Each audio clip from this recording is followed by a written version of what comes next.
We're here today with world-renowned nutritionist and health practitioner Llaila Afrika. And today, we're going to talk about diabetes. And I have diabetes, so I certainly want to hear what he has to say. Good afternoon, Dr. Afrika. How are you? Good afternoon, Bob. Nice being with you. It's a pleasure to have you here. We're talking about diabetes, and my first question to you is, what is diabetes?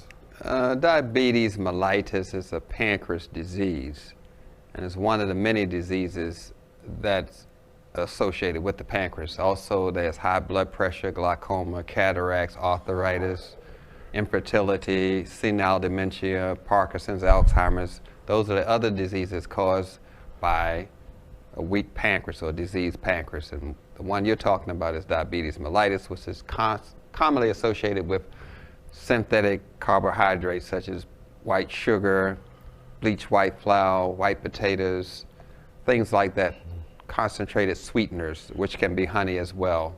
Any concentrated sweetener will stress the pancreas, resulting in diabetes mellitus. Okay, I heard you say in one of your other speaking lectures that we didn't have diabetes, particularly African Americans, before we came to this country. Could you expound on that a little bit? Well, we weren't eating the refined carbohydrates. Sugar is one of them. White rice, bleached white flour, white grits are the others. And we weren't eating those refined carbohydrates at such a high rate. The pancreas is trying to get rid of this, help your body break down this carbohydrate and make sugar out of it. And so we associate that with insulin, which is a hormone made by the pancreas, and glucagon, which is another hormone. One of them brings the sugar rate down, which is insulin, and the other one, glucagon, brings the sugar rate up. So we're constantly causing the pancreas to be stressed by eating a whole lot of carbohydrates, which are mostly processed, and causing the pancreas to bring that sugar level down by squirting out this hormone called insulin. And then the body eventually loses its ability to produce this insulin or recognize the sugar when it's in the blood, and we call it diabetes mellitus. And it's a concentrated sweetener that's causing the problem of some sort. It could be honey, molasses, maple syrup, white sugar, dyed white sugar, which we call brown sugar, turbinado sugar, raw sugar, all of those are white sugar. Corn syrup, dextrose, maltose, all those concentrated sweeteners attack the pancreas, and the pancreas is not able to deal with concentrated sweeteners, so it collapses and you have diabetes mellitus. Okay, but isn't that basically all that's on the market? Almost everything we have on the market has sugar in it. So how do we deal with that? Well, you could say the same thing about alcohol. There's a lot of alcohol on the market, beer, wine, brandy. How do we deal with it? We don't drink. So the thing is to get away from the white sugar, get away from the concentrated sweeteners. And so we can do that step by step, which is going from white sugar to honey and then going to a sweet leaf called stevia. But eventually getting away from the white sugar is the objective. Okay, what's really wrong with the white sugar? Why is it so bad? Well, it starves the body. It's called a dehydrating food and a starvation food. In order to make the white sugar, you have to take out all the fiber, all the vitamins and minerals, and all the water that will come with the sugar cane or sugar beets. And when you eat the white sugar, the body says, I'm going to put back the water, the vitamins and minerals, and bran that was with the sugar cane before it was processed. So it strips the body of its moisture, and it causes the moisture to come out of the nerves, and the nerves begin to fall apart and get damaged, and it ended up with senile dementia, Alzheimer's, Parkinson's, nerve damage related diseases, multiple sclerosis, lupus. All those are caused by the sugar pulling the moisture out of the nerves, or it pulls it out of the joints and muscles, ended up with rheumatism, arthritis. It pulls the moisture out of the eyes, dries the eyes, and the nerves in the eyes fall apart, and you end up being blind. And diabetes is leading cause of blindness in black people. And it also taxes the kidneys because all the sugar goes through the kidneys, and the kidneys try to dilute this concentrated sweeteners, and then loses its ability to dilute, and you end up on dialysis. All of this is caused by white sugar. And you say this can be avoided, right? By just changing your diet a little bit? Yes. By changing your diet, getting away from concentrated sweeteners, which can be maple syrup, honey, malt sugar, brown sugar, turbinado sugar. I'm talking about concentrated sweeteners, candy bars, sodas, those are concentrated sweeteners. Well, I should be in pretty good shape then, because I use NutraSweet when I'm in my cereal and stuff. NutraSweet causes nerve damage. So you're looking at Alzheimer's, Parkinson, you're probably too senile to know you're eating sugar after a while. So you're looking at nerve damage, and you don't want that. It causes mood swings, causes rage and violence. You don't want to go there with the NutraSweet. It's a poison.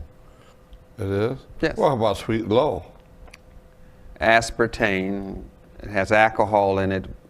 It dries up the nervous system and it causes neurological damage. So you don't want to damage your nerves, which means you're damaging your brain. The sugar causes the brain to lose oxygen. White sugar, brown sugar, turbinado sugar, maple syrup. It takes the oxygen away from the brain cells, which causes them to die. You don't want to rob your body of nutrients. You eat to give your body nutrients. And when you eat in a concentrated sweetener, such as white sugar, you're robbing your body of nutrients, defeating the whole purpose of eating. So this nerve damage, I can tell because I do have some in my feet. Why do I have this neuropathy, I guess you call it, in my feet? Neuropathy is a nice word for nerve damage.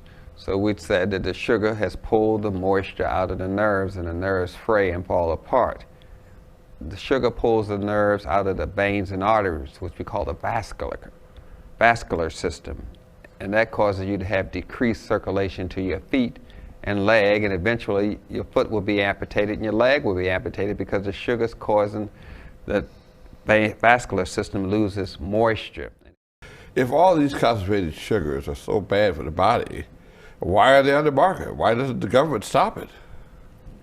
Well, as you know, we have polluted air. Why doesn't the government stop that? I mean, these are questions I don't think I have the answer to. All I know is white sugar is bad for you, and white sugar is used to hide the off flavors, the chemicals in food. When they spray it with herbicides and pesticides, the best way to hide those off flavors is with sugar. The best way to have your product and have people constantly buy it is to put sugar on it to make people addicted to that product.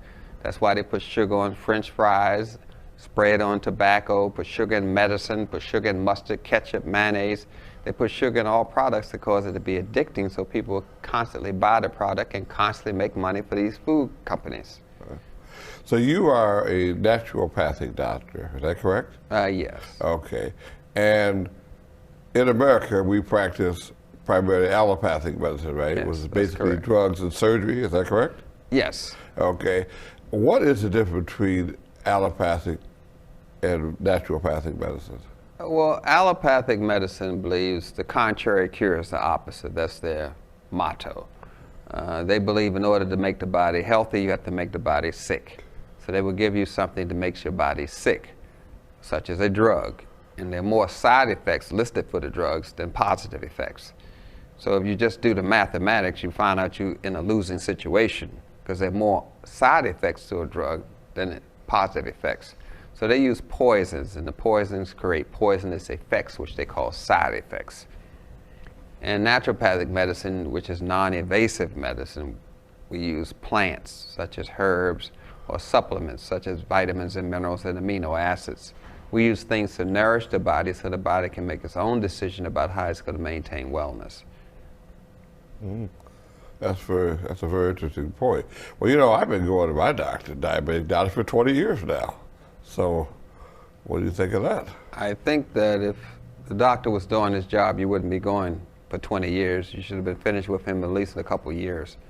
Insulin does not stop diabetes. Insulin is a salt, and as a salt, it gets stored in the muscles and tissue, which makes it very damaging.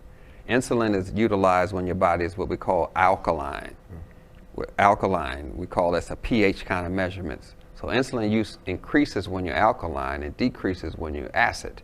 So it has a cycle. You just can't take the same amount of insulin in hot weather as you would take in cold weather because your body is changing to alkaline and acid. So none of this is explained to people on insulin. It's not explained that insulin is a salt, and as a salt, it pulls moisture out of the tissue.